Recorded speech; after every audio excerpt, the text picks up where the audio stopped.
రోమీలకు రాసిన పత్రిక 9-10 వచనాలు, మొదటి అధ్యాయంలో.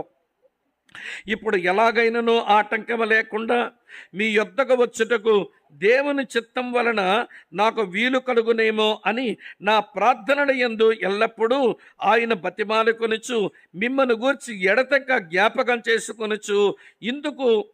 చేసుకొనుచున్నాను. ఇందుకు ఆయన కుమారుని సువార్త విషయమై నేను నా ఆత్మయందు సేవించుచున్న దేవుడే నాకు సాక్షి అన్నాడు. ఈ 2 వచనాలలో పౌలు భక్తుని యొక్క హృదయం ఏమి హృదయం అంటే అది అర్థించే హృదయం. అర్థించడం అంటే ప్రార్థించడం. అతని హృదయం ప్రార్థించే హృదయం. మొట్టమొదట ఆయన కృపాదర్శనం చూసిన తర్వాత వినండి, తిన్ననది అనబడినటువంటి ఒక మార్గమున ఒక ఇంటిలో ఆయన కృపాదర్శనం పొందిన వెంటనే అతను చేసిన పనేంటట, దేవుడు అననీయ అనే మనుషులతో మాట్లాడుతూ నువ్వు వెళ్ళవయ్యా, ఆయన కొరకు ప్రార్థన చెయ్యు అని చెప్పినప్పుడు పౌలు ఏం చేస్తున్నాడని చెప్పాడో చదువుతాను చూడండి.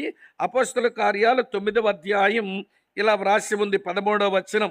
అందుకు 11వ వచనం, క్షమించండి, 11వ వచనం. అతడు ప్రభువా ఇదిగో నేనున్నాను అన్నాడు. ప్రభు పిలిస్తే అననీయ.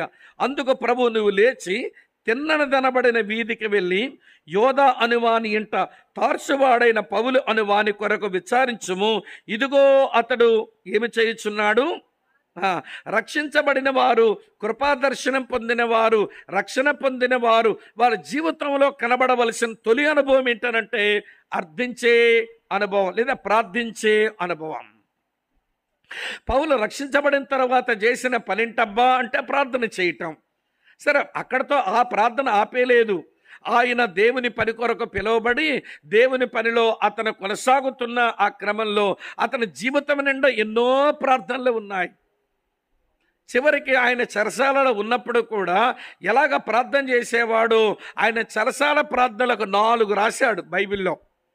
ఎఫెసీ పత్రికలో 2 ప్రార్థనలు రాశాడు, ఫిలిప్పీ పత్రికలో 1 ప్రార్థన రాశాడు, కొలసీ పత్రికలో మరో ప్రార్థన రాశాడు. ఏ సంఘానికి ఉత్తరం రాసినా మిమ్మల్ని నా హృదయంలో పెట్టుకొని నేను ప్రార్థన చేస్తున్నప్పుడల్లా మిమ్మల్ని జ్ఞాపకం చేసుకుంటూ ప్రార్థన చేస్తున్నానంటాడు. తన గురించి తాను ప్రార్థన చేసుకుంటాడు, ఇతరుల గురించి ప్రార్థన చేసుకుంటాడు. సేవ కొరకు దేవుడు తనకు ద్వారాలు తెరిచినట్లుగా, అవకాశాలు ఇచ్చినట్లుగా, వాక్శక్తినిచ్చినట్లుగా, సమయోచితమైన జ్ఞానం ఇచ్చినట్లుగా ప్రార్థించుకోవడం అతనికి అలవాటు అయ్యింది.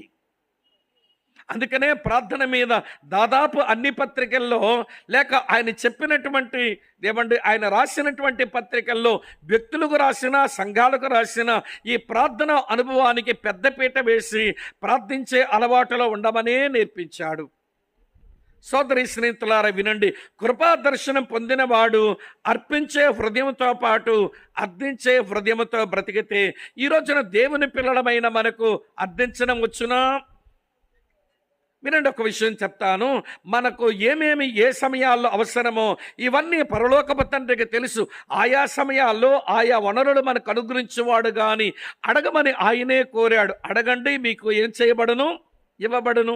వెతకండి మీకు ఏం చేయబడును, దొరుకును. తట్టండి మీకు ఏం చేయబడును, తీయబడును అన్నాడు. మీ పరలోకపు తండ్రికి ఏ ఏ సమయాల్లో ఏమేమి మీకు అవసరమో అవన్నీ ఆయనకు తెలుసును, ఆయన అనుగ్రహిస్తాడు. కానీ ఆధారపడ్డం నిమిత్తం మీరు అడగండి అని ఆయనే ఆదేశించాడు. ఇప్పుడు ఒక మాట మీ వరకు తీసుకుని వస్తాను. నీ గురించి నువ్వు ప్రార్థన చేసుకుని ఈ మంచి హృదయంతో బ్రతకడం నీకు చేతనయిందా? అలాగనే ఇతరుల గురించి ప్రార్థించే ఒక మంచి అలవాటు నీ జీవితంలో అది తొణికిసలాడుతుందా? ఇలా చెప్తాను. సమయంలో ఒక మాట అంటాడు ఇశ్రాయేలీయులతో. ఏమంటాడో తెలుసా అండి?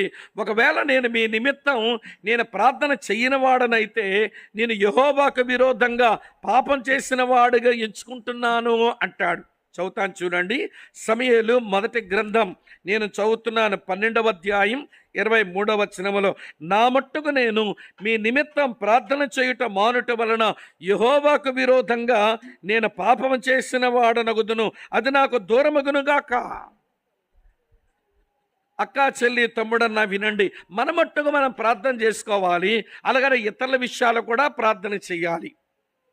అప్పుడే మన హృదయాలు ప్రార్థించే హృదయాలుగా, అర్థించే హృదయాలుగా మారినట్టు. కృపా దర్శనం పొందినటువంటి వారి యొక్క ఏమంటే హృదయ విధానం అలా ఉంటుందన్నమాట.